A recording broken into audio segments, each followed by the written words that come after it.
अस्सलामुअलैकुम। हदीस मुबारक है, यदुल्लाह माल जमात, अल्लाह का हाथ जमात के साथ है, जमात के ऊपर है। यदुल्लाह माल जमात। अब हम जमात किसको कहेंगे? देखें, हर जमात, फ़िरका परस्तों की जितनी भी जमातें हैं सारी कहती हैं कि हम जमातें हैं। अल्लाह का हाथ जमातों पर नहीं है, अल्लाह का हाथ जमात पर है। और हर जमात कहती है कि हम जमात हैं। हम उसे कहते हैं कि ये जमातें हैं, वो कहती हैं हम जमात हैं। क्योंकि वो फ़िरका परस्त लोग हैं, वो कभी भी नहीं मानेंगे कि हम जमातें हैं। वो अपने आप को जमाती कहेंगे, वही जमात कहेंगे जो 1400 साल पहले वाली है, और कहेंगे हम हक पर हैं। तो फिर अल्लाह का हाथ जमातों के ऊपर तो ना हुआ ना। अल्लाह का हाथ तो जमात के ऊपर है।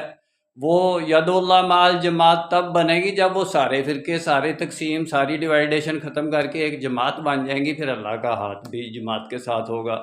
मेरा काम इस्लामिक वर्ल्ड की अमन और यूनाइटी का है। इंशाल्लाह डिटेल में बात फिर होगी। निस्बत, वहदत, खिदमत, खैर के साथ। अल्लाह हाफ़िज़।